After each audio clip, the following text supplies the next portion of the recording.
In the tapestry of life, where every thread holds a story, America in Black and White emerges as a haven for the voices echoing through the heart of our communities. In this podcast, we wade through the rivers of our collective experiences, celebrating the vibrant hues of change brought forth by the whispers of hope and the roars of action. It's more than just a conversation. It's a journey into the heart of our society, illuminated by the light of those daring to dream and do. Join us, and let your voice be the melody that guides us toward a dawn where every color finds its place in the masterpiece of our shared destiny. Together, let's paint a future brimming with the positives that dwell in our minds and the actions that shape our world.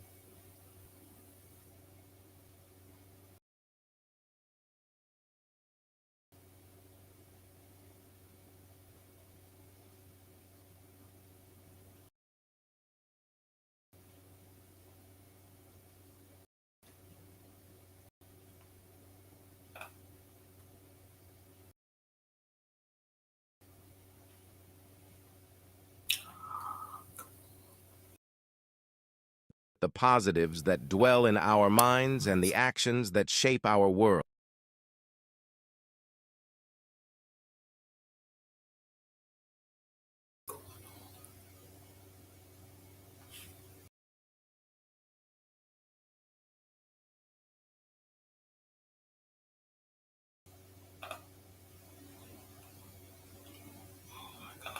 Good evening, ladies and gentlemen, and welcome to another episode of America in Black and White, where we discuss the issues of the underserved and marginalized communities and how we can best get those issues solved.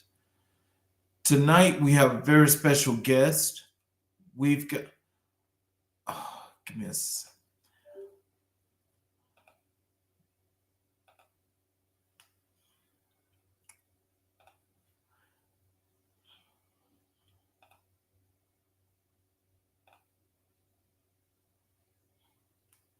Tonight, we have a very special guest. We've got Mr. Naphtali Bryant. Naphtali Bryant decided to return to school after a 13-year gap between college coursework. He chose to attend the Alamo colleges in San Antonio, Texas, to switch from retail into business. His decision would take him on a journey of high achievement, multiple degrees, and scholarships, and the birth of his entrepreneurial pursuit. Naphtali was interested in the concept of using higher education to advance his career and get paid while he was studying. He developed a system that helped him earn multiple national scholarships and speaking engagements, including speaking at the state capitol in Austin, Texas, and studying abroad in both Taiwan and China in 2015. In 2017, Naphtali developed Spark Ed University. Spark Ed's mission is to bridge the gap between education and career success. The vision is to help students find a career that best expresses their unique purpose and find ways to fund their education with little to no debt and make it possible for students to work in their career of choice. Mr. Bryant currently works at United Way of San Antonio in Bexar County. He works as Child Care Scholarship Coordinator, where he engages scholars daily. As the Child Care Scholarship Coordinator, he markets the scholarship during both application cycles, develops relationships with local child care centers, and is the liaison between the scholars and Women United. Mr. Bryant named one of the top 100 leaders in education by the Global Forum for Education and Learning in 2020 and selected to take part in the Emerging Leaders Program at St. Philip's College in 2021. Naphtali took part in the Alamo College Leadership Academy for Success, ALAS, in 2022 and voted as one of the leader of leaders for 2022 cohort. He earned the National Institute for Staff and Organizational Development 2022 Excellent Award for St. Philip's College. His work is international as well as Naphtali received a nomination to the 2022 Hall of Fame by the editorial board of Passion Vista and Unified Brains Group in association with Confederation of International Accreditation Commission in India. A guest speaker for the BA Talk Club at University of Tolima in Tolima, Colombia, and was recently awarded for his work at the United Way of San Antonio in Bexar County the 2023 Outstanding Entrepreneur Award in the not-for-profit sector by the Global Entrepreneurs Institute in Brisbane, Australia, that is. In 2024, Naphtali volunteered as mentor for Leaders of the Free World, an organization that honoree listee for the marquee Who's Who. Lastly, Naphtali is an Alamo College's Foundation Scholar and promotes the Alamo College's Foundation of Scholarship while attending Palo Alto College and earning a Bachelor of Applied Technology in Operations Management. Ladies and gentlemen, I give you Naphtali Bryant. Hey, can you hear me? Well, yes, sir. Welcome to the show. How you doing? I'm doing just excellent. How are you today? I'm good. Getting ready for Christmas break and can't wait to be off. I can only imagine. I can only. Well, is there anything you like to add to your bio? That I'm a husband, a father, and a grandfather. I have one wife, of course. I have now 7 kids and 11 plus counting grandkids. I'm Oh fruitful. wow! Well, that's a house full. Yeah, it is. A lot of them are here now. So if you hear a little whining in the back, is my almost my second youngest granddaughter. She's here from Germany. Okay. Well, look, congratulations to you on that wonderful success because it's always good, especially when you have family. Family means a lot. Yes, sir. And so we're gonna jump into this, and I'm gonna lead off with I want to talk about the stuff that you do as a mentor. Mhm. Can you tell us what inspired you to become a mentor? I don't know if I was necessarily inspired, like the normal way people would be inspired. Um, I was voluntold into a need, I guess, when I was back in college. The first stint that I was in college, there were students that Mhm. needed help getting scholarships, and I just so happened to be earning so many, so that people started asking me, "Can you speak to our students?" Me starting to do that birthed something in me. So it wasn't like I was sitting around just say, "Hey, that's something I want to do." It's when I got into the middle of it, is when I started really kind of doing it, and then from there it's just kind of building your skills to be an actual mentor. And I don't know if I'm a traditional mentor like others would think. I am still in college, so for me mentoring college students is like not your normal way of doing it. I do oversee quite a few, but I'm still in college, so I kind of feel the things that they feel. So my authenticity, I think, makes me the unique mentor as I'm in it while they're in it. There's one thing to be have gone through it, but if you haven't gone through it now and technology has changed, distraction has changed, social media has changed, now we got to deal with AI. If you didn't have to deal with that before, your principles might be right, but your techniques may be wrong. And so, me being in the actual thick of it, I think, is what helps me be an effective mentor right now. Okay. Well, I mean, that's still interesting because I mean, there had to be something that, despite being volunteered into it, that you're continuing it. So, what is Mhm. it about being a mentor that stands out that gives you that oomph to keep doing it? Um, Good question. I would say the mentee success. So it's one thing to get in and just say that you have a bunch of mentees, almost like you're gathering people to kind of puff yourself up. It's a totally Right. different thing when you are a mentor and your mentees are actually succeeding. They're graduating. They're getting jobs. They're getting, in my case, they're getting scholarships outside of the scholarship portion that I run. When you get those success on a regular basis, the times that you don't get the success or the times you're just flat out tired and you feel like you're empty, it helps to kind of recharge you. So I think their success is what makes it great. And then my dad said something crucial. Oh man, I want to say maybe 4 or 5 years ago. He's a pastor, actually a Hall of Fame clergyman in the San Antonio area, and he said that I found a way to live forever, and that's through what I've imparted in the people that come behind me. So that building legacy part and realizing that every life you touch is going to touch a life, that makes it. I think what makes me go to work and stuff like that every day. Oh, wow. So, can you share a memorable experience from your mentoring journey?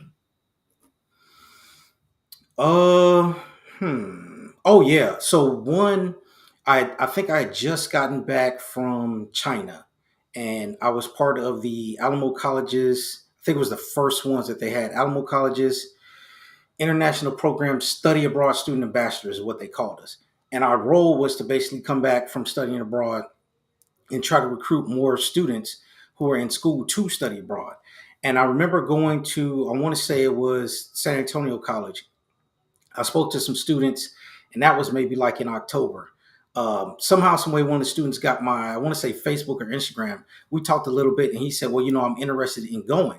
I said, "Well, hey, go. It's going to change your life." And I didn't hear from him for maybe 2 or 3 months. It might have been like the spring by the time I heard from him. He then applied for all the scholarships that I applied for, got him, and he was able to go to, I want to say it was Spain, and he had Spanish roots, but nobody in his family could afford to go. So he was going to be the first person in his family to actually go to Spain. And even though he thought about doing it all his life, he told me that when I spoke and telling him my testimony, basically, that's the reason that inspired him to go. So when you get stories like that, that students that you don't necessarily forget them, you just they may not be at the forefront of your mind. When they come back and tell you something like that, then I mean, you can't stop. You have to keep going because you never know when you're talking to somebody whose life you're going to change, and then you never know Right. whose life outside of that you're going to change. And so that's what makes it fun. I look for that. I try to pull on that even when I'm tired. So that keeps me going. Oh, wow. I could just imagine that because, when you have to expend from the mental perspective, Mm. not just for yourself, but in helping others, I'm sure that it's got to be very tiresome. Oh yeah, yeah, and the I mentor college students, but I'm very active at my church, so I often get pulled for quote unquote wisdom for that. So it's not like I'm just pouring for my family and just pouring for the students that I come in contact with. I'm also pouring in other areas of my life. So when you are pouring that much, you got to find like a lever to be able to figure out a way to turn it on, even if you're not directly getting poured in. You have to pull from a reservoir to be able to stay and keep going. And so um, I just like seeing it. And I think it's the same type of fuel you get as if you're a teacher and you literally see that light bulb go on your students. No matter how hard your day was, if you see that one light bulb, you'll come back to work the next day because at least you touch one person. Oh, wow. So, what qualities do you believe are essential for a successful mentor? Self awareness. You have to know when you're too tired um, to be able to give to people. We often say that don't pour from an empty cup, but sometimes the issue is not that you're empty. The fact that whatever you get ready to tell them just isn't going to work. It's not good stuff you're pouring into them. And so if you're depressed, if a bunch of stuff is going on at your house, your life is out of whack, it's hard to mentor somebody else. So being self-aware and being able to tell people that want you to be their mentor, either no, I can't, or I can't in this season. I'll take your information, but right now I wouldn't be the very best mentor that I could be for you. That's one. I think two, having some wins. There's nothing worse than being a mentor that's a self-grandizing mentor that you're just particularly when it's generational differences, like when you're older and the mentee is younger. Just because you're older, that doesn't mean you're wiser. If you don't have any wins under your belt, you shouldn't be teaching or mentoring anybody, right? For any type of thing. That I would say would be number two. I think number three is be somebody that not necessarily knows a whole lot about everything, but knows a lot about a few things. So, for my instance, I know ways to get around certain things, particularly in San Antonio in the education space, because I actually worked at a college for 3 years. I worked literally during COVID. So, the most historic time in our recent history in education, I was in the middle of it. And so, I do know how admissions work. I do know, how financial aid works to a certain extent, and so I'm able to better help, especially the scholars that I work with, to navigate certain things as intricate as telling them, hey, I was meeting with a couple last week, and I told them, hey, they're getting ready to close the college on tomorrow. If you don't get there before noon today, you're not going to get any help. And when the time you come back, if you don't get there before the first weekend, it's going to be pandemonium and you'll be sitting there and the issue you could have done this year, you'll have to work with next year. So knowing what you're good at. And then I would say, lastly, not being satisfied. You should be as good of a student as you're asking your mentee to be when you're the mentor. You shouldn't be somebody that doesn't know what's going on, what the new trends are, how to like navigate some of the new tools. That doesn't mean you know necessarily the new lingo or the new slang. I'm not saying that part, but you shouldn't be somebody mentoring anybody right now and have not played with Chat GPT. That won't make any sense. You're not going to be relevant. So you have to be, somebody that is a lifelong learner, that's intricate and specific about what you're learning.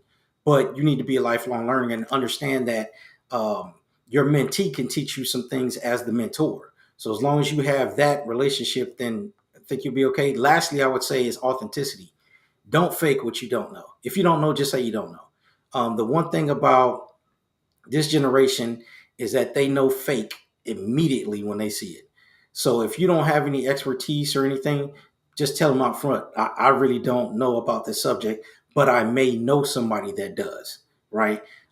Just don't use that mentor title to puff yourself up. Have something else going on with your life to where when you're mentoring, it's not where you're getting your self esteem. If you can do those five or six things, you should be well within your range of being a pretty good mentor as far as I'm concerned. At least my idea. Well, does that come back to accountability? Because it sounds like, because I love those points that you're pointing out. So I just want to make some sense of them. So is Mm-hmm. that like the accountability? Let's just say when you as the mentor are mentoring the mentee, you should not only have some skin in the game, but when you have that skin in the game and you're actually giving this knowledge or you're trying to help these people, these young people especially, is that you should be relevant to where you've done it more than one time, but also when you're doing it, what you're doing, you're able to back it up because you've got the experience. So you're gonna hold yourself accountable for what you're doing. Exactly.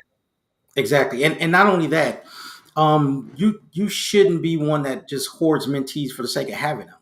If you have a bunch of mentees and they don't succeed, it's like a zoo with no zoo animals.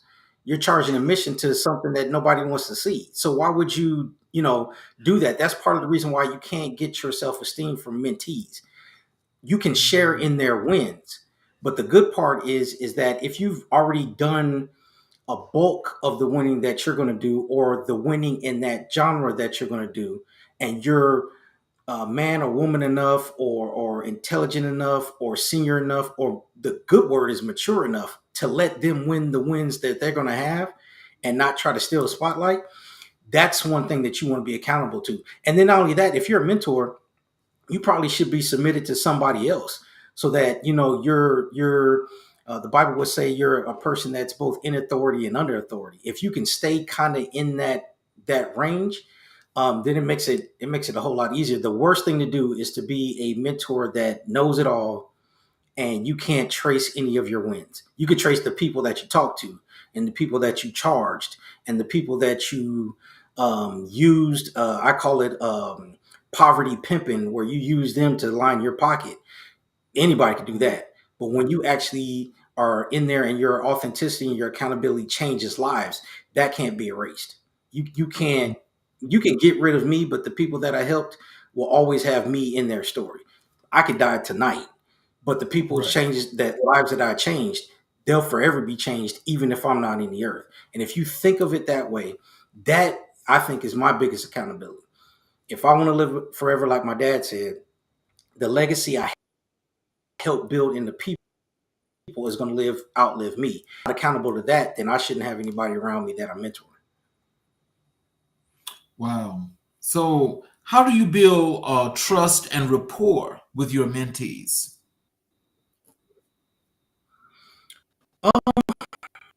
Whatever I ask them for, I also give them something in return. For instance, in my current role, there are certain paperwork I need monthly from the scholars. So they'll get an email normally from me on Monday, but attached to the weekly reminder is either a list of scholarships, it's a list of resources, food giveaways, toy giveaways, tax at their individual schools. I try to give them something so that they never feel like they're giving me something and not gaining. Every interaction, there should be a give and a gain. And so that's how I kind of build rapport. And then not only that, take in genuine interest. And what they're going through. I may talk to my scholars because they're student parents about something that's going on with their kids. If we start talking and I have like a checklist of stuff, I ask them, how are you doing? How are you balancing everything? Do you need some help? If they tell me their baby is sick, all that goes out the window. What's going on with the kid? Right. And so they know that I'm genuinely concerned about what's going on with not only them, but everybody that they're looking over. And when you have that type of connection, it makes it pretty much easy. Now you're going to have those that are takers that eat, no matter how much you give them, they're just going to take and go. As long as that percentage is low, then you can kind of, go with the wins. Nobody's perfect, but your job as a mentor is try to be as excellent and excellent in spirit as possible. Those that take your mentoring, great. Those that don't, you just pray for them and hope for the best for them. But you don't take it personal. You never know what's going on with them and what type of condition they were before they came to you. Trust may be their biggest issue, and you may not have as much time as you need to build that trust. I only have one meeting, one sanctioned or scheduled meeting with my scholars per month. I tell them they can contact me up to a certain time at night because I do have a wife. That they can contact me if they need anything else, but it's kind of hard within a month to gain the trust. So what they start seeing is, because they're getting an email with attachments that if one of them needs it, I put it in there in case all of them need it, and they see that it's weekly and it's consistent, then it kind of conveys the fact that I'm trustworthy. And then from there, we just build the relationship. Some of them will contact me when they're out of the program. Some of them recently asked me about, like job stuff, and we just met. They weren't even in the program anymore. And we just met and say, hey, well, this is maybe how you want to strategize that thing, and let me know if you get the job later. So when you can do stuff like that and they know you care about them, even if you weren't working where you're working or doing what you're doing, it's easy to build trust. Wow. So it sounds like you have a whole group of mentors. I'm saying mentees. Oh yeah. So formally in my current role, I have 66 that I'm mentoring Wow. per month. It's basically I'm their within reason like their case coach. So I basically kind of help with the actual child care scholarship. A part of it is that they have to meet with me monthly. And in those monthly meetings, I kind of take notes to figure out what they need and stuff like that. My job is to make sure that they get through school, get their degree, and then normally a semester or so out before they get ready to graduate, we then start talking about what their next steps are, whether they're going to get a master's, whether they're going to get a bachelor's, if they're getting associates, if they're doing their clinicals at a hospital, and after they finish with their nursing school, they want to actually work there. We start talking about strategies and stuff like that, because if they can graduate and get into the role that they want to get into and it blesses their families, it makes my job a whole lot easier. It's already a fun job. They just make it fun, and their success makes it even funner. So, is your school a technical school, which is like a specialty school, or what kind of school is it? Well, for the United Way for the Child Care Scholarship, basically they go to individual universities and stuff like that in San Antonio and beyond if they're online. Basically, what we do is we help them with child care reimbursement. So we basically work directly with their child care centers. So it's a child care scholarship, but it's really like a child care assistance program. They have to be in school, and depending on how many semester hours they're taking. We have some that are just going to school full time and finishing out, but then we have some that are going to school part time and they're working part time. And the way they're able to get into school is through the child care scholarship because it helps them with child care, what they may not be able to afford had they not gotten a scholarship. So then what I do is just basically help them with everything from study habits to a couple of times I've called advisors and say, hey, this student has got a hold. If you don't lift it today, they're not going to be able to register. And it could potentially put a whole list of stuff in danger from financial aid through scholarships. So I could do a myriad of things. It just depends on how much power I have for the problem that they have. Wow. So, what challenges have you faced as a mentor, and how did you overcome them? Um, Probably the biggest one is trust, but not necessarily something the mentee did and not necessarily something I did. They walked into the actual relationship already with their own internal trusting severed. So um, they already didn't trust. So when you're already in a situation like that, and the time period we just didn't have enough time to actually build it. They still got everything everybody else got, and they still got wish the best. It was just something that didn't work out. I think what I had to learn is no matter how much you want to help people, they have to want to help themselves more than you help them. And so what I try to do is give them enough to help themselves. And if they're stuck and they're open enough to say they're stuck, then I can step in a little bit, a little bit more. I try to over deliver for them, but some people under receive where their hands are clenched and so they don't take in what you give them. At that point, you really can't fault them. There may be something that the relationship walked into. You just, after a while, you have to get mature enough and emotionally intelligent enough to say, hey, you tried your best. There was a barrier that you couldn't overcome and possibly they couldn't overcome. And you wish them the best. You leave your communications line open in case they want to come back, depending on how it was severed. And then you just move on. They're at the end of the day, they're humans. They don't have to interact with you. You don't have to interact with them.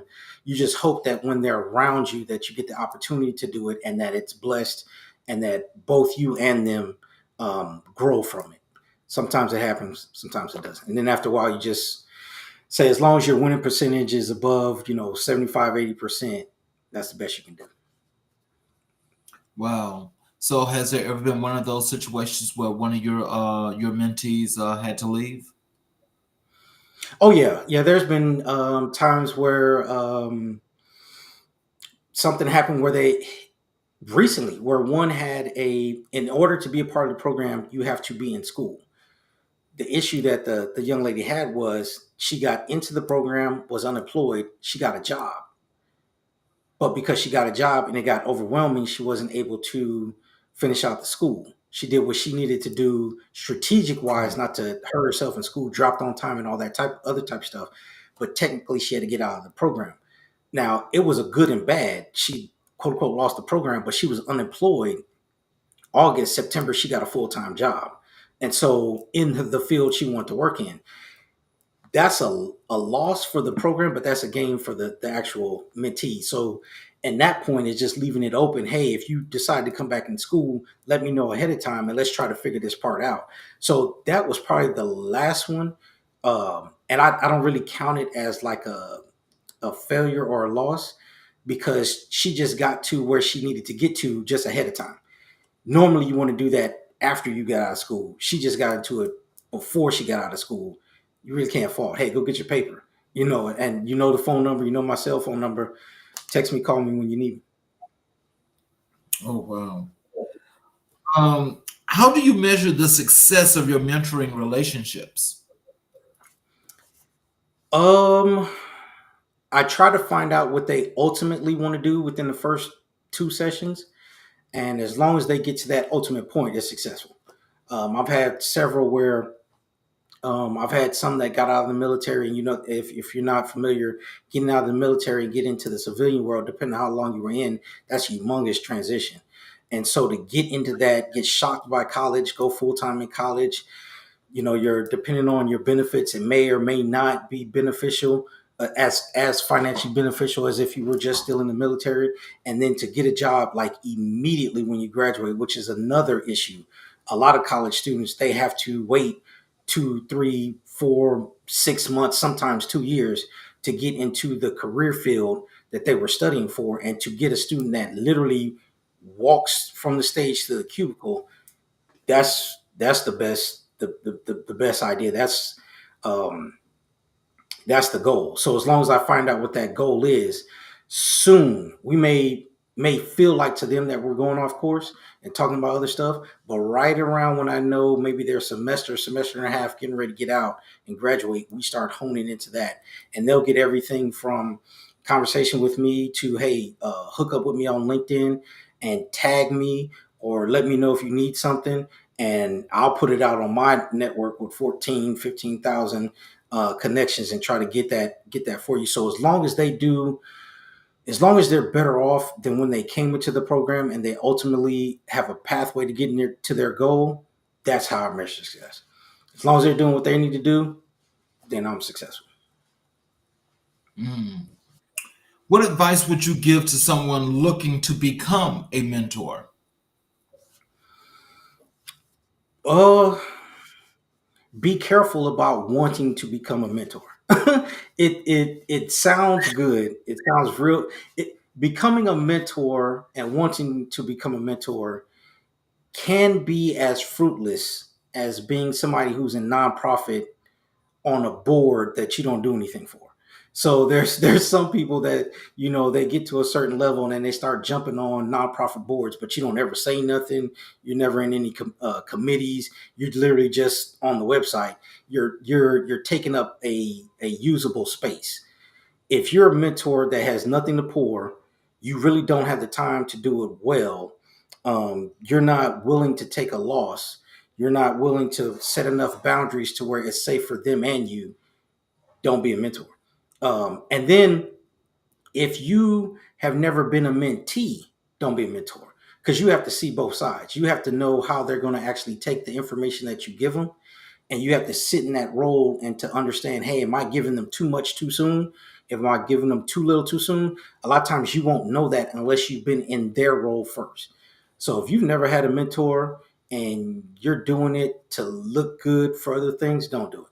You're playing with people's lives when you're trying to be a mentor, and not only their life, whoever they touch. So if you tell, for instance, if I tell a student parent, drop these classes because you're going to fail, and I didn't tell them, did you think about financial aid? And I didn't tell them, did you think about this scholarship? And they get screwed. Not only did I mess up the student parent, I messed up the kids, because the kids are counting on the student parent to get to a certain level by a certain time because they need them. So if you're not calculating that well, don't be one. It's great to be a mentor, and the title sounds great, but it's to give you some idea. It's almost like telling people you're going to school. Oh, it's glamorous Right. to tell you, oh, yeah, I'm in college. It sucks to be on Thanksgiving doing homework. That's the part. If you're not calculating that part, quit trying to be a mentor. Calculate first, see if you've got the bandwidth to do it. And then once you do it, don't necessarily put yourself out there. Make yourself available possibly to organizations, and then see if you're a good fit. Because the worst thing you can do is mess up somebody's life because you want a title. You know what's crazy about that? Um, I know that I wanted to do that at one point, Mhm. a mentor, but I just don't have enough time in the day. And I really Mhm. found it disappointing. But I had to let it be known that no, I can't because I have too much time. Hmm. So now I'm at the point now that I've alleviated some space to where now I can do that, but I can't do that but with maybe one, maybe two people at the max. Oh Can you yeah. tell me when is it that you get to the point that you know when your cup is full and you can't take any more mentees? Oh, good question. When it takes too much to remember what's going on with them. So, like if I Mm, meet with a bunch of scholars in November, and for instance, I should know that if I meet with them in November, every single one of them has a final in December. I should know mhm. that. When it takes me a long time to try to figure out, okay, wait, I may not necessarily know when each individual one has a exact final, but I should know at least the range. I knew that the first 3 weeks of December they should have finals. When I can't remember that part because how important that is, then it's time to say, Mhm. oh, like I'm too full. If we get ready to do a scholarship application cycle, which we just did, they'll ask me, hey, how many do you think you can gracefully take on? And I'll give them my honest answer. If we've got 100 that applied, I can say, hey, I think I got capacity for maybe 30. Oh And to wow. be honest with them, just because it's unfair to the people that are coming in that you're too tired from the ones you have to try to take them on. They don't know that you have that many, right? And so you have to be able to, like I said, be self-aware. If I feel myself getting um too frustrated all the time, then that means I don't have enough time for me. If I don't have enough time for me, I don't have enough time for you. And that's Right. outside of marriage and fatherhood and all the other type of stuff. So if I can't manage me at some point, there's no way I can manage you. I think that's the first place you look. I think also the second place is you have to figure out how effective you want to be, how deep in mentorship you want to go.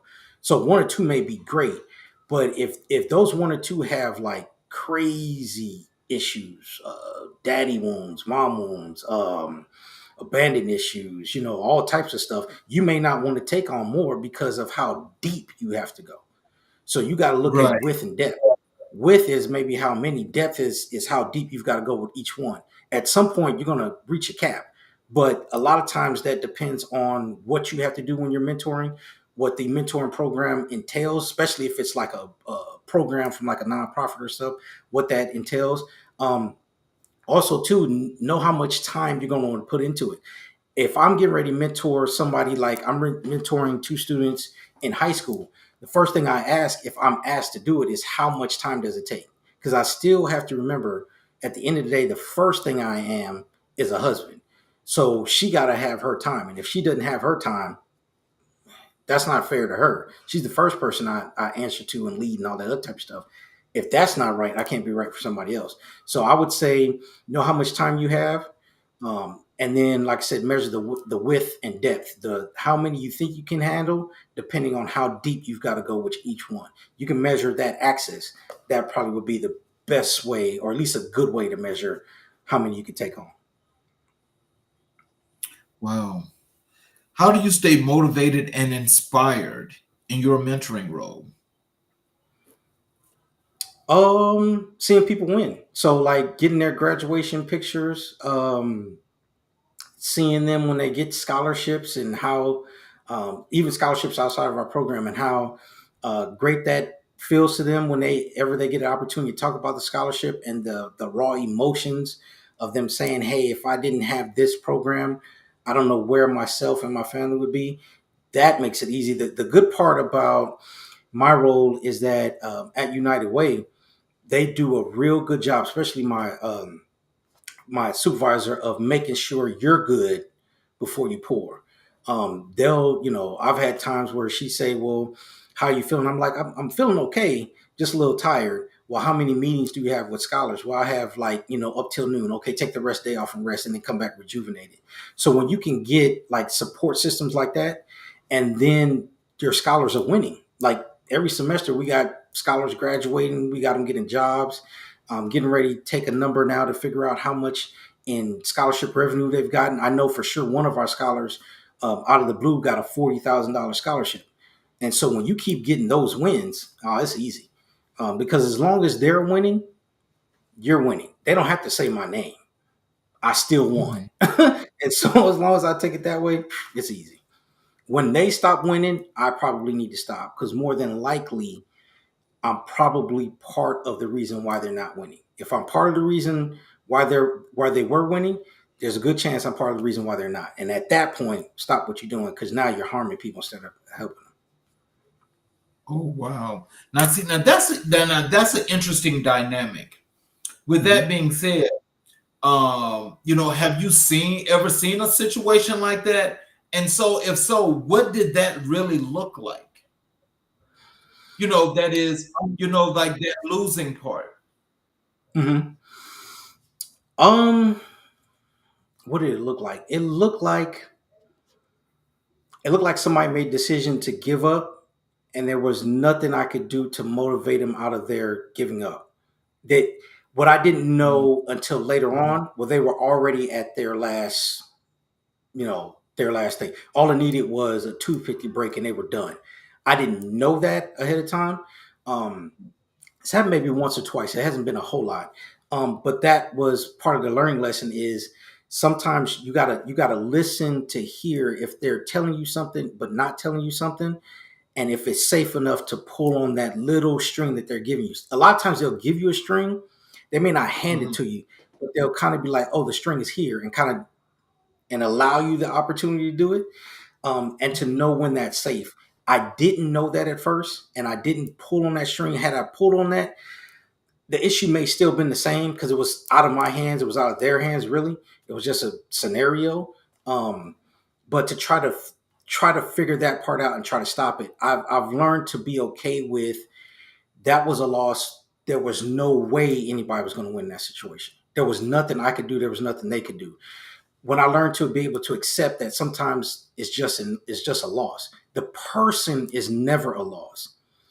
The situation they're in may be a loss, or the mentoring mentee relationship may be a loss. They're never a loss. I'm never a loss, but that situation may be. And once I got mature enough doing it for a while to understand that part, I think that made it a whole lot easier. I think number two is being able to set a good enough boundary to where I don't bring it to a safe place. So I live in Floresville, Texas, which from San Antonio is about 25 miles south. So when I hit the Wilson County line, everything in San Antonio stays. I know where the sign is, even in the dark. I know exactly where that sign is. So when I'm driving home, once I pass that sign, it stays there. And that's to make mhm. sure that my safe place is safe and the place I have to be is the place I have to be. Learning that boundary, and I actually learned that from my mother, that made it a whole lot easier too, because you never want to bring that home because the people at home don't deserve the stuff that happens at work or that happens with your mentor that had nothing to do with it, especially if it's volunteer. Yeah, you don't bring that to where you pay bills. Oh no. So once you learn that part, it makes it a whole lot easier. You got to set boundaries even to the mentees you love. You got to be like, hey, I love you. It's 7 o'clock. It's wife time. I will talk to you tomorrow between the hours of 8 and 7. But right now it's her time. And so you set those boundaries, especially at first, people honor them and then makes it a whole lot easier. I'm listening to you, and I love that structure. You said you were proud military. No, my parents were, and my wife's in the Army Reserves right now. But my parents were both in the military. They actually met and got married and had me in the military. I mean, because that sounds so military. I was in the Navy, and a lot of that, what you just said, resonates with when we talk about that discipline and that structure, and it's like it's just got that place, Hmm. So is that something that your parents instilled in you? Yeah, my mother really did. My dad, for most of my life, was an entrepreneur. He had a pest control business for a decent amount of my younger years, and then he went full time ministry in the church. And my mother went from the Air Force straight to civil service. And so, at one point, I want to say I was probably in my early 20s or so. She took on a role that she was building commissaries all over the world. So DECA is what she was working for DECA, and she was actually building commissaries all over the world. So she would have to travel to Spain, Italy, all that type of place, 44 different countries. And the one thing she taught me was when I'm off at 5 o'clock, I'm off. I don't care who's calling me. I'm off. You pay me from 9 to 5. I'm not your slave. Thank you for the pay. I'm off. Now, when I'm at work, leave me alone. I'm at work. But when I'm home, you leave me alone, I'm at home. And so when she taught me that, what it kept me from doing was I call it illegally bleeding. If I got cut at work, there's no reason for me to be at home bleeding. I should have put a band-aid on at work. If I'm cut at home, I should have put a band-aid on at home. I shouldn't be bleeding at work. And so learning that boundary made it so much easier. And then the fact that, like I said, because I live technically in another county, it makes it even easier for me. Um, I'm driving home, my phone goes on do not disturb. At 7 o'clock, I tell the scholars when I meet them, 7 o'clock, it goes on do not disturb. You can call, leave a voicemail, you can text. Don't expect me to respond. I might, but I have the liberty to tell you I'm not going to do that till the morning. Doesn't mean you're not important, but I'm married first, your mentor second. Right. And Wow. so I think when you put that in, it's healthy because if you don't make that line, one part of your life is going to suffer. You're Mm, apt to overwork, which means you're going to kill your relationship, right? The one thing that is permanent in my life is my wife. The job is not permanent. It could change tomorrow. They could fire me. I could quit, right? The permanency is what gets that. And so if you don't draw that line to make the permanent thing, and the temporary or the longevity thing, the longevity thing, something's going to happen. One of those is going to suffer. And the problem with both of those is you're in the middle of both of those. If you're not mm. structured, it's not going to be structured. Can you discuss the impact of mentorship on your own personal and professional growth? I haven't had like I can't say I've had like a direct mentor. I've done a lot of visual mentoring. Well, I may for instance, right now for like business stuff, my visual mentor is Myron Golden. So just about everything that he posts on social media or YouTube, I'm watching it. He's mentoring me without me actually engaging with him. Um, so I think that's how it's done it. Thankfully, I'm a pretty good visual learner, so I haven't had to have the normal formal mentoring. One, two, when you're a lifelong learner and you understand that you can learn from anything and anybody, then life mentors you. You know, I could go talk to somebody that may not have the educational background that I have, but they could be saying something hyper intelligent. It'd be a fool for me not to listen. So if I'm having a conversation, more than likely I'm being mentored, or at least I'm going to take it, take notes, take mental cues, try to remember what's being said because there's a nugget in every conversation, and take that and let it mentor my life. So I think when I learned how to do that part, then it's changed everything. If I'm at work, especially when I was at St. Philip's College, when I was working for my former boss Tracy Shelton, if she sent something back, like I put a weekly report in, she sent it back, I wouldn't take it as necessarily horrible criticism. I would take it as this is a mentoring moment. It's criticism, but it's constructive. If I take it wrong, then my professional will go down. She gave me an opportunity for it to go up had I managed this moment right. And so I think anything can mentor you. Everything's not healthy to mentor you, but depending on your lens in life, anything can mentor you. And so I think if you want to grow, you'll find growth anywhere. And so basically that's what I'm doing. I'm going to learn something from this conversation. I don't know if I know it now, but from this conversation, I'm going to learn something. And so if you go into that, whether it's formal or informal, then it'll change your professional and your relational, because as long as you get it and use it, then it works. Will I have eventually a quote unquote mentor?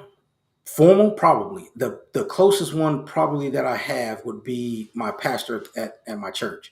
But that's not a check in with me every month, every week type thing. That's literally if we're in conversation, he's teaching. My job is to listen. And so he would probably be the closest thing to like a formal mentor. But just learning and having a growth mindset. I read that book. That'll boost your professionalism and relationship stuff as long as you're willing to learn and willing to be wrong. If you're willing to be wrong, you can find a way to be corrected and be right. But if you're arrogant, stuff like that, even if you have the greatest mentor, you're still not going to learn. So having that growth mindset and being humble enough to learn from anything and everybody, then life mentors you, and you'll grow when you're in that mindset. You're right to be a mentor. That is for you because, you've got this optimistic, bright spirit that's so large. Have you ever been told that before? I A little mean, bit, yeah. you're definitely the guy that you want in the workspace.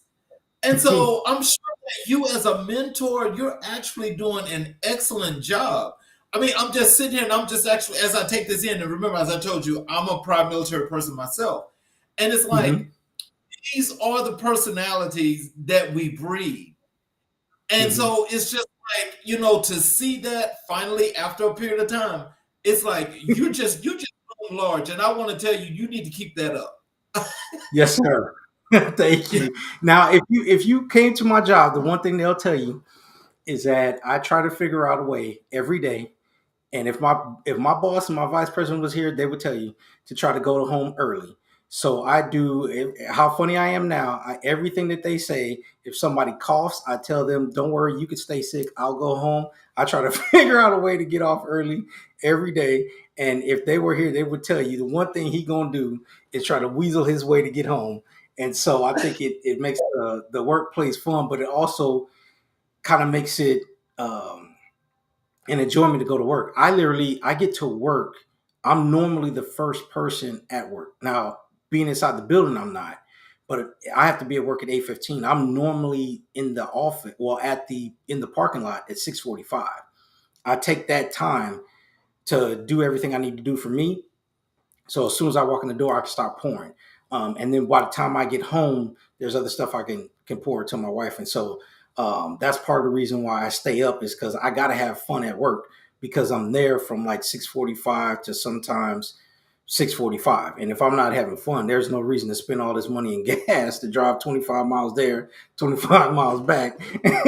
I could actually stay at home and do stuff like this. And so Right. I try to stay jovial every day, and I think it makes it fun. And then the scholars are fun, and so it makes it easy. And so, how do you tailor your mentoring approach to meet the unique needs of each mentee? Okay, ask me that one more time. How do you tailor your mentoring Mhm. approach to meet the unique needs of each mentee? Be inquisitive. So I do know they have at least the scholars that I'm mentoring. I know they have two things in common. A, they're in school, in college, or workforce education program. B, they're parents. So I know they have that in common, but they have different names. And so I've got to learn each person. So the goal is to just figure out who they are and what they're trying to get out of life individually, and then kind of go from there. Sometimes I take notes, like literally, okay, so you want to be a nurse, but what do you want to do with nursing? I know you're in nursing school, but are you trying to be in labor and delivery? Are you trying to be in pediatrics? What type of nurse are you trying to be? Because I'm already thinking how I can help you get to that point. Over half of ours are nurses, but of course, nursing is a big field. And so, what I can't do is mentor effectively in a group. I have to mentor you individually. You're part of a cohort, but I have to do that individually because, truth be told, I wouldn't want you to do that to me. If I was in the same boat reversed, I don't want to be just a number to you, so I can't make you a number to me. You are a individual person, and if I am doing this selfishly, I guess you could say, to boost my legacy, then I kind of want to know whose lives I touched. And if I don't think that you have a life individual, then I can't say that I touch your individual life. So please tell me as much as you're comfortable with telling me. about you, and then let's go on from there. And I think too, it makes it a whole lot easier to mentor them. If they ask me certain stuff, I'll tell them about myself, especially when it comes to kind of navigating the college space. They normally don't go too deep. I normally don't go too deep. I just need to know how can I help you, and I need a benchmark to be able to get to know how I can help you. And that benchmark normally is, what do you want to do after school? How will that help your kids? If you could tell me that part, then I already know mentally, okay, when I talk to them, okay, remind me. So I'll say something like, remind me, um, oh yeah, your kid is in college, right? Like you have a 19-year-old. What school do they go to? Oh, okay. Did they ever get that financial aid situation straightened? Even though I didn't type and take notes, the fact that I remembered that mentally, and they know I have a bunch of scholars, for them to know that part, it makes it easier for them to trust me because they say at least he has an interest in something part of my life. It could have been just, hey, you're supposed to meet with me. If you want the scholarship, you're supposed to meet with me, and then leave. No, it's okay, you're supposed to meet with me, but I still want to get to know you so that you're successful. The numbers are the numbers. That's fine. Whatever. But if you're not successful, all that doesn't make any sense. As long as you're good, then the program is good because the program is about you. So since the program is about you, tell me about you. And then once you tell me about you, now let's go. So if you can kind of establish that, they have to know that somebody cares about them. However, y'all got to each other, whether that was they had to do an application, whether you was at a networking event, whether they were assigned to you, however the culmination came about, that's fine. Once you're here in this room or on the Zoom, you two have to make that thing work. And the mentor, you take the lead and say, hey, tell me about you. Because more than likely you've heard something about me, but forget me. This is about you. And once they tell you that part and believe that you're authentic enough to tell them, hey, I'm trying to help you, then that works. I could tell you, um, for instance, I know for sure I've had a couple that either their spouse or somebody very close, a mother and a grandmother, passed recently. So one of the things I put out was resources to grief counseling. That tells them that I care about you. I don't care if you was a student or not. The grief counseling part is for you and your kids. So whether you're in this program or not, I still want you to be good. When they feel that and understand that, the rest of it's pretty easy. Some still won't because they haven't learned or been taught how to manage the trust level that has that. But those that do makes it successful and it makes it easy for you. And then you just build that template. It is a template, but you got to be humble enough to say, hey, even though this worked with this person, this is not going to work with you. Let me figure out how to work better with you. This is what I know. This is what I've done. This is what you're doing. Now let's marry this thing and see how we can get you to the next step. Now we're going to transition over into your work in the community with the United Way. Mm-hmm. Uh, can you just, what motivated you to get involved with the United Way? So I was working at St. Philip's College. I was in the records and registration office. I got promoted to, I was a specialist in student success. Basically, my role at the time, at first, was to basically get the transcripts that came in for the college and upload them to the individual students' records, and then help with graduation, stuff like that. I got promoted to senior specialist, which means I did all that plus help confer degrees. There was a opportunity on Indeed. I had like signed up for Indeed and I put what I was looking for. I was trying to get into, I wasn't working with students individual like I wanted to, but I was trying to get into to that role. I was trying to get either into like career resources, or I was trying to get into academic advising, stuff like that. And so this position popped up. And so I seen it on Indeed. When I went to the interview, they expressed that, hey, we've changed some stuff about this actual program. You basically would be building something fairly new. The programs existed, but the way we've been doing it, this is something brand new. So if you were to get this role, is this something that you would like to do? Well, I had helped build some stuff at the Alamo colleges while I was there. So I was like, well, let me get this straight. I'll be able to help build something that's going to change lives. And I'll be able to meet with scholars monthly. Oh yeah, let's do it.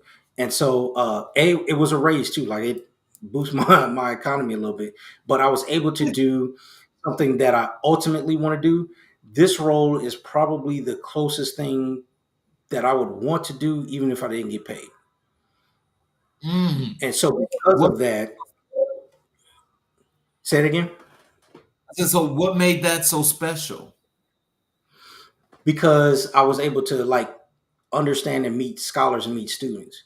So when you go from being a college student that had the ability to meet with students and be able to touch them and that type of stuff, and then you get a formal position at the same college that you were doing all that in, but you don't get to really touch the students like you want to be able to have that opportunity to where you're getting paid what you was doing for free years before, and you're still being able to do it, and you have some leeway. Like, I can't do everything I want to do, but I have some leeway to be able to implement some stuff that worked for me with them.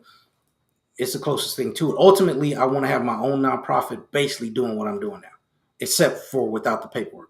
If all I could do was just meet with the students and have somebody else do the paperwork, that would be the ultimate goal. So this is the closest thing to that. And so when you have that opportunity to be able to do something that you want to do and get paid for it, you have to take that. You have to take that. You have to say yes to that. And so I said yes to it, and it's been fun ever since. I'm on my. I'm going on my third year now. It'll be 3 years, September 20th of 2025. Can you describe your role as the child care scholarship coordinator at the United Way of San Antonio? Yeah, basically, I run the program scholar side of the scholarship. So I help with everything from the recruitment to the management of the scholar files, to the management of the scholarship application. I don't rank the actual scholarships, but I get them together for our scholarship committee. Help with childcare invoices. I speak with childcare centers. I also do now, or recently, I've been able to do a lot more formal recruiting, like being able to go out during what we call campaign season and talk to different entities that are donating to United Way, what the role that we have with the child care scholarship and the lives that it changes. And so I do stuff like that. I'm on the program side, technically the non-fundraising side of the scholarship program. So, how do you identify and address the needs of the community through your work with the United Way? Well, in San Antonio, it's starting to become more of a college town. We have the Alamo colleges, which is the I think right now it's the largest formal educator in San Antonio. The Alamo College District has 5 different colleges. I think right now enrolled is probably close to 100,000, I think, which would be the largest by far.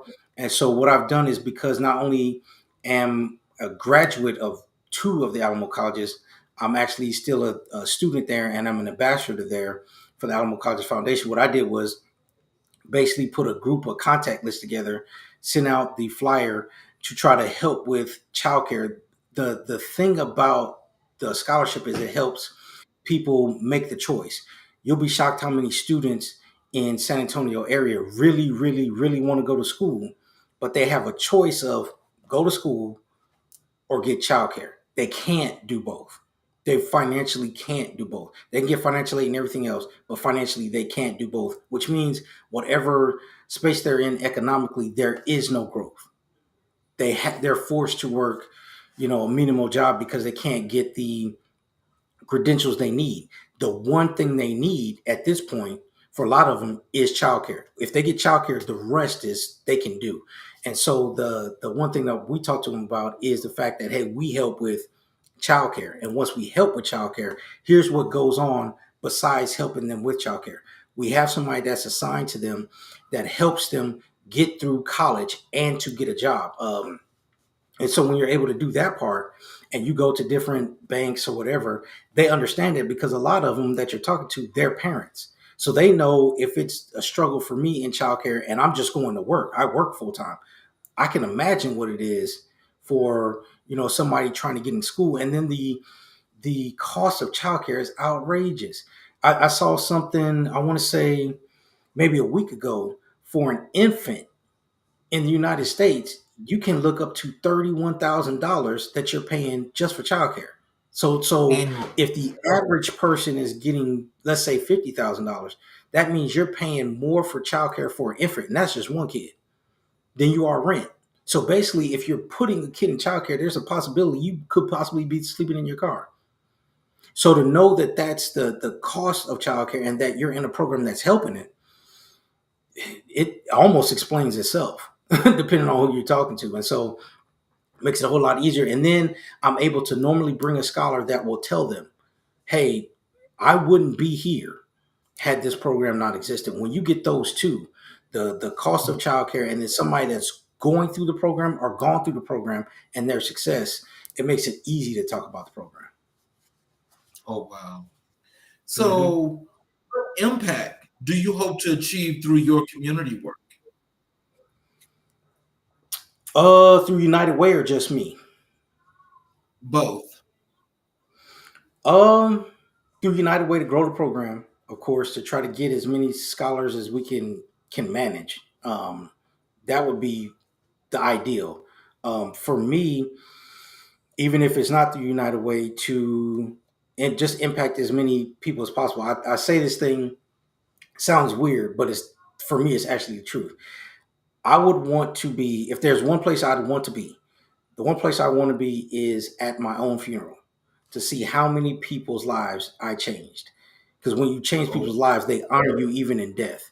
And so my goal is to impact as much as San Antonio as possible. I want to leave the earth knowing that the education system, whether it's K through 12 or higher education, whether it's students, whether it's faculty, whether it's staff, that when people came in contact with me, the system in Bexar County, San Antonio, Bexar County changed because I lived and went through it. If that can happen, hopefully where I can see it, that'd be great. If not, I still want my kids and grandkids to know that, after I left, I wasn't just a person that took up space and air, that the city that they live in or know of or been around literally changed because I was born.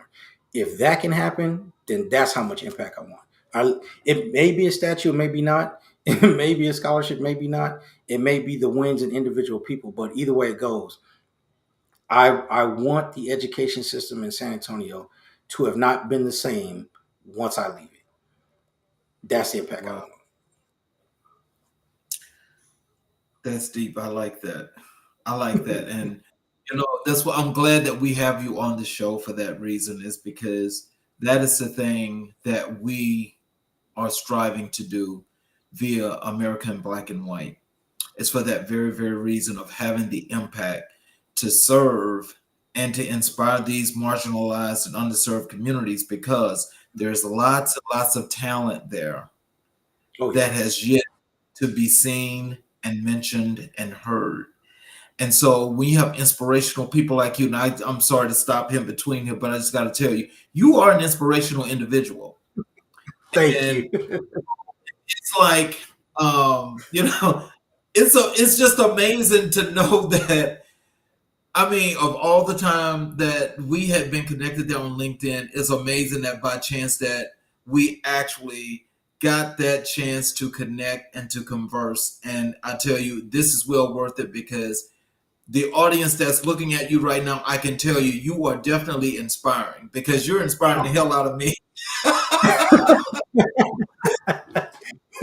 Well, you gotta get the host first. I mean, if you get the host, then okay. If you get the audience and the host like whatever, then it didn't work. I mean, that is really, really meaningful, because like some people, that when they say, because there's not a lot of earnest, in doing this kind of work, but it's the Mhm. impact itself that means so much. And when you have someone that's actually here for that, that means Mm. everything in the world. That Yes, means sir. everything. Yes, sir. So, so can you share a success story from your work with the United Way? Mm. Well, I won't give her name, Hmm. but we have one. We have one. um, who is December, out of nowhere last year, November 4th, I want to say. Number 4th or 5th, I want to say 4th. Out of nowhere, her husband passed. Um, and she's with 4 kids. So Mm. husband passed November 4th. That's before Thanksgiving. So you got to go through Thanksgiving, you got to go through Christmas. I want to say his birthday was sometime in January and Valentine's Day, all while in nursing school and 4 kids. And um, she was basically at a crossroads. She was like, well, I don't know how to manage this part, but I also have to be emotional and logical because if I lose a scholarship, now not only do I have a husband that's passed away, my leader and provider and all that other type of stuff, now I've got another bill because I've got this childcare now I've got to pay for. And so we had a conversation. It was um, one of those sessions where it was literally you talk and you let me know how you're feeling and all that type of stuff. So we talked and we found out some things. And I said, okay, well, are you open to like grief counseling? And she was like, yeah, do you know of? I said, I don't know of any right now. Give me a sec. Before this weekend, you'll have that. And so she was like, well, what do I do as far as like navigating school? Because the harsh part is there's a lot of like nursing programs that if you don't stay on task, like class, the immersion you have outside of class, they don't care. You got to stay in Exactly. class. And so she was like, well, what do I do? I can't concentrate. Of course, you can't concentrate. You just lost your husband. There's all types of stuff that's going on. And so we started strategizing. I said, well, here's a couple things you're going to do. You're going to, get your death certificate. You're going to speak to a counselor. You're going to take those notes to the dean. And when you get to the dean, say, hey, all I need is one semester or one. I think she was in like an 8-week quarter type system. All I need is one quarter to get right and to be able to, to recalibrate my family. And she said, well, I'm nervous about it. I said, don't be nervous. You take your emotion in there and you take some paperwork with you. She took some paperwork with her from counselors and grief counselors, all that type of stuff. So the success part is she's still in school. They gave her the quarter off. She's still in school. She's got she opened up, I want to say like a nail business. So that's another win. And her kids have gotten grief counseling. So they're a lot healthier and they're more able to handle this season because even though it's the holidays and Christmas and all that for us, it's coming up on an anniversary. It's a little bit past anniversary for them. So of course, the summertime she may be okay, but then coming up while everybody's having turkey, she may have to go to a plot to give her respects to her husband during the time when you're supposed to have family. And so the fact that she's still in school, the fact that she's mentally healthy, the fact that her kids are good, and that she's still on the path and open up a business to be able to do all that with that type of tragedy that happened in her life, that's a win. That's a W. And so that would probably be the one of several that I would say. I think that was the most impactful because it happened at a real like tough time. Like it was like in the middle of her quarter. So you're in the middle of the quarter of your nursing school. Your kids are getting ready to finish their finals and stuff. And out of nowhere, your husband passed. And he was in the military. So you got to figure out the military stuff and going through all those benefits and all that type of stuff you may not have talked about before to do all that. And then a year later, you're still in school, still on path to graduate. You're literally just one quarter off, which is great, which means you're not delayed 2 years. They didn't make you restart the whole program, which some of them do. You're still on track, and you had the inspiration to open up a business, even though I think it's like a nail or eyelash waxing and all that type of stuff. The fact to want to start something with all that, that's a win. If that's not a win, then I'm in the wrong business. That's a W. And so stuff like that that's what makes it easy. The numbers will come. Whether she graduates or not, to be honest with you, at this point, I don't care. As far as I'm concerned, she won and the programs won. And so if you measure it that way, then you're always going to win. If you measure it by numbers, you might not. But because I measure it off of how they are when they leave this program, she's a W. And Mhm. probably in my last 2 to 3 years, probably one of the bigger W's. Oh, wow. How do you engage and inspire others to get involved in community service? Um, I don't know if I do it like directly, like recruiting people to be like mentors and stuff like that. I think I just do stuff like this, either podcasts or just the type of stuff I post on LinkedIn or Facebook or whatever, or the or when I'm in networking events, I'm normally around others that want to kind of do that. I very rarely have like I call it like dry recruitment, where it's somebody I think you have a great idea. You should do. I normally typically don't do that because normally they're so involved in what they're doing that it would be a hindrance to both of them to do it. So for me, it's probably my best recruitment stuff like that would be just what I do on a daily basis, and then highlighting the work and the fulfillment of it and how it makes me feel. Some people that's what they want to do. Some people that's not. Um, but I can't say that I inspired directly as far as like, hey, CZ, I think you ought to do this. This conversation may do it, and those that are watching it may doing it. That's probably the best way I do it because then it's authentic. Then it's not the worst thing to do is for whatever reason, like you know how you're like at work and you were in the Navy, you have an officer that because they're an officer, they just assign you somebody that's, you know, under you. That ain't that's not mentorship, and that force thing already means something wrong. Sometimes it works, but the way the introduction is already like it's like marrying somebody you don't want to marry in an arranged marriage. Like after a while, no. And so I try not to do that. If it's organic or if you're in the room and I've heard you talk about it before, then we may do it. But I don't. I can't say I dry recruit. It's either live my life and you're watching it and then you get inspired, or if I touch a life and then a student wants to do that and they come back to say, how did you formally do it? That kind of happens a lot. But for others that are just trying to do it, I, I, I can't say that I do it that way. It's normally organic. What challenges have you faced in your community work and how did you overcome them? Mm. You know, the biggest challenge is saying no to stuff you want to say yes to. So when you start working in stuff like this, there's always an opportunity. There's always another a mentoring group. There's always another professional development group. There's always another student or student group or something like that that you feel that you can impact. But the truth be told, I think it's Bishop T.D. Jakes says you're a limited resource. That's where that self awareness comes in. You can say yes to a lot, but your yes is expensive because it costs you something. And so not saying yes to stuff that you wish you could say yes to, I think that's the hardest part because there's always an opportunity. And I'm connected to so many groups, I always see them. That's another part. It's not like I'm just tunnel vision.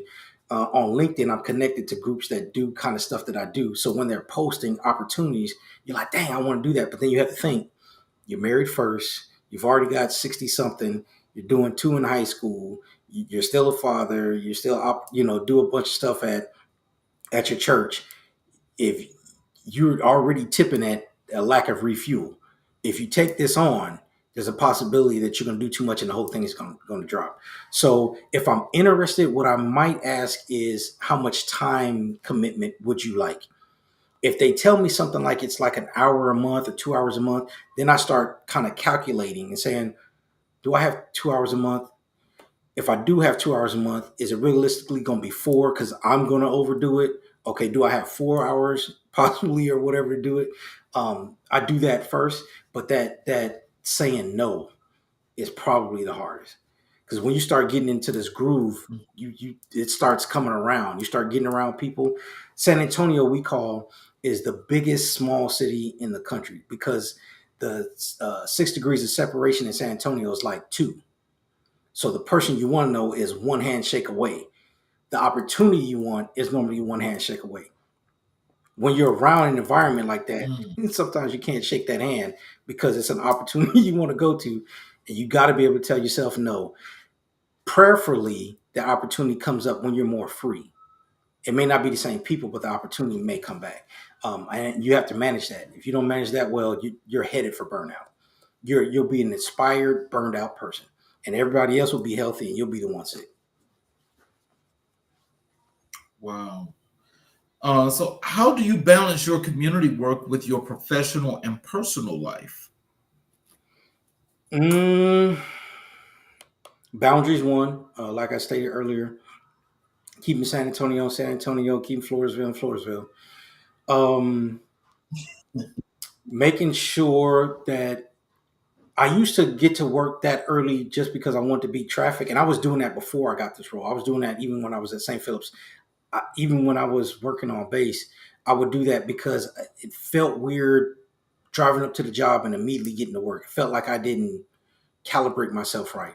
Um, and so having the opportunity to be able to pour into me early in the morning, first thing after I pray, and it's the first thing I pour into. Now I know I'm full and working with a full cup. The rest of that gets a little easier. So that's how you manage it. You have to think about the hierarchy that's in your life. It's depending on your faith level. It's the Lord first, then you, then your wife. As long as that, or your spouse, as long as you do that part, and then you start going from the house out, normally you're pretty good. And so that's kind of how I manage it. I keep my professional stuff professional. The only portion that could be an issue is that I kind of do the same thing in both arenas. So the two kids I'm getting ready to mentor out of high school, that's outside of United Way. So that's outside of professional.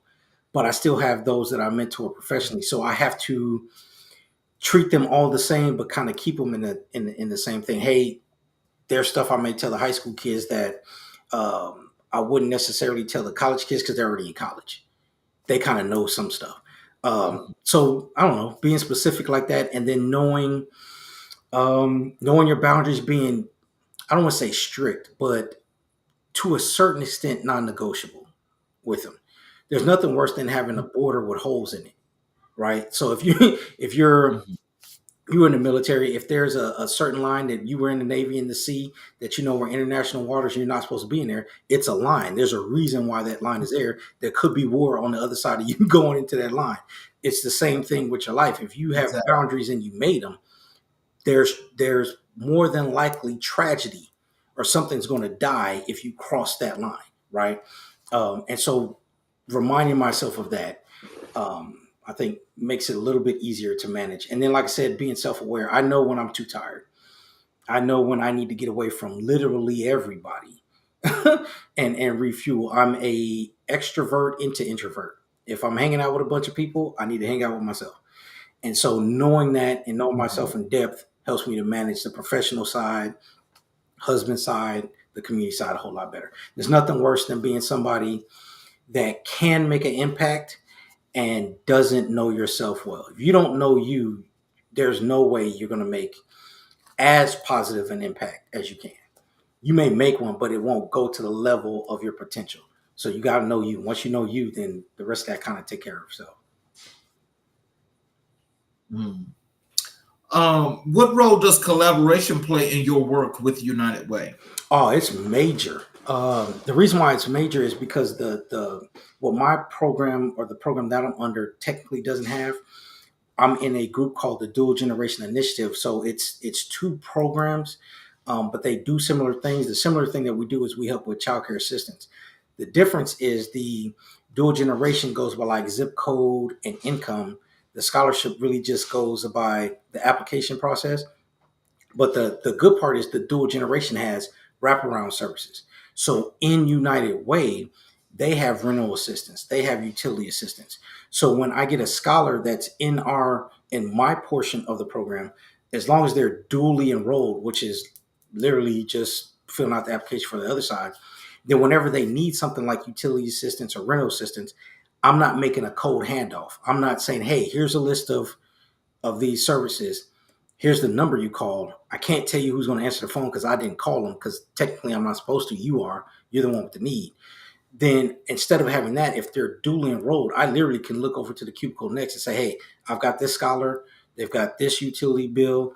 Um, here's their education stuff, here's their work stuff, and it makes the process of getting them help a whole lot faster than opposed to, doing something with like the city of San Antonio, something separate. I don't know who I'm handing them to. I don't necessarily know the program that I'm handing them to, so it's not for my instance as safe as opposed to I know who works in the dual generation initiative because I'm on that team. I know exactly who I'm talking to. I know exactly how they take their basic needs. I know exactly what they mean as far as the urgency level. I know they're going to get it done, right? And so that collaboration, not only with that, we have programs that help with the military and trying to figure out how we can get scholars that at first we didn't really emphasize on us, the military getting child care scholarship, but now we reserve, depending on the number, ones just for the military. And then once we get them in, they can co-enroll with another military portion of United Way that helps them with a bunch of military benefits on that end. And so the collaboration at United Way is basically once you get one in the door, how many of those programs can touch them? Because however many programs that could touch them, if we can touch you in-house and get you resources in-house, then we know you've been served. We can't say what's going to happen when you're served outside because we just don't work there. There's nothing bad about them, but we know what we can do when we get you in the door. So the whole goal is to get you in the door and then try to see where else we can put you so that you get, as much help as possible. So, what are your future plans for expanding your impact in the community through United Way? Mm. Good question. Besides the dual enrollment, that was a portion that wasn't as emphasized when I first started, but we're trying to Mhm. kind of gear the scholarship to where all their information kind of coincides with the dual generation initiative, so that literally, hopefully, at one day when they apply for the child care scholarship, at some point we can get it to marry the application for the dual generation, so that they can kind of get in without having a separate um, application process and all that type of stuff. That's one way to do it. The other way is to get into more child care centers and try to expand the quality of child cares in San Antonio. We try to get our scholars to go to high quality child care centers, which is basically, we call them Texas Rising Star, which is basically a program in Texas that basically says that your child will also be getting an education while you're getting education. They're not just going to a child care center; they're throwing them in front of some Legos and just we watch them while you're at work.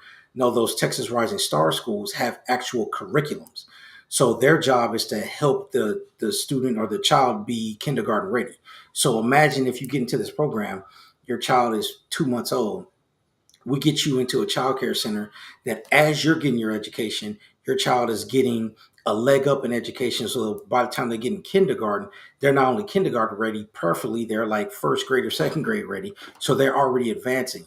We call it like a dual generation approach because we help both the student or the parent in this case and the child. And so if we can expand that part, that'll be great. I don't know how much capacity we have because we have to fundraise for our fund, so that may help. But possibly in the future, it could be partnerships with childcare centers.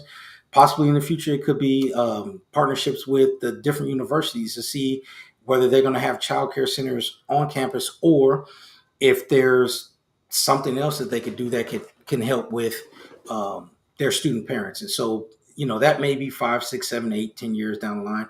And some of that is stuff that would be above my actual pay grade, but it would be probably a goal is to try to expand the list, expand how many scholars we can actually manage, and then possibly expand the partnerships from childcare centers through the universities. Well, I'm going to tell you, I'm not going to be able to get to my last section of questions, and I'm going to ask if we could have you come back to the show again. Oh, yes, sir. Yes, sir. I'd love to come back. I would definitely appreciate that. So, is there anything in closing that you'd like to leave to our audience, including your contact information, if you'd like to, your website, anything of that nature that you'd like to leave with the audience? Sure. You can you can contact me. Most of my handles are Naphtali Tekoa, Tekoa Bryant. The reason why I have to put my middle name is there's two Naphtali Bryants. One is very large on LinkedIn. He's in LA. So you can find me out that way. My business website is www.spark, SPARK -ed university.org. You can visit us there. I'm doing some revamping with it. I haven't touched it a lot lately because I've just been busy, but I'm going to try to do some stuff during the holidays. You can find me on most social media, either through the Spark Ed tag or my actual name. It's normally under Naphtali T. Bryant or Naphtali Takoa Bryant. You can find me that way. Last thoughts. Probably whatever you're doing in life, make sure that you're not only doing it to the most, but make sure that somebody's attached to it. That even when life gets hard, understand that there's somebody more than likely watching you that you haven't seen watching you yet. So whatever challenges and stuff you've got to navigate them, try to navigate them as healthy as possible. And then when you come out, be prepared to teach those lessons, and make sure that that you do something with the hyphen. There's your birthday and there's your death date, but a lot of people, unfortunately, that's the best part of their life is the day they were born and the day they die. Don't be one of those people. Don't make the gravesite the wealthiest time in your life. Earn as much money as possible, touch as many lives as possible. Make the earth groan that you're in it and that you're not making an impact on it. That's what I would probably leave.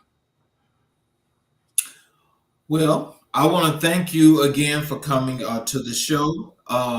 Again, you are truly an inspiration, and I am proudest at this moment that again, there's another successful guest here on our show that's got an enormous amount of knowledge that you put out for our audience and our communities in order for people to gather, to gain, and to learn from.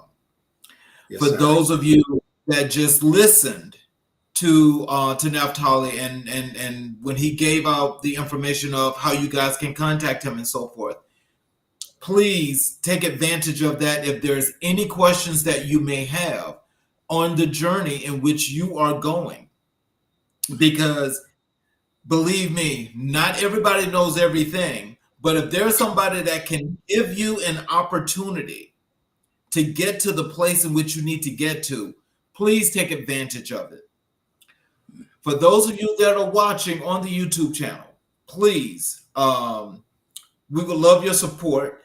Please hit the subscribe button and the notifications button so that every time we do a show, you're able to catch the show live, or if you want to go back to catch the show, you can go back. You can catch it when you can. Also, you have the opportunity to view all the previous shows that we have done. I want to thank you again, Naphtali, for giving us your time, and I really cannot wait to have you back on the show again, because you truly have provided not just the information here at this point and at this time of the year, at the end of the year, when it's really most needed going into 25, because we're definitely going to need some inspiration. And I appreciate you more than you can ever imagine, and I will definitely be in touch with you, to get that next date scheduled. So for all of you that was watching, please have a great evening. Please come back and watch us again tomorrow night as we have another great show for you. And I want to thank you guys again and have a wonderful evening.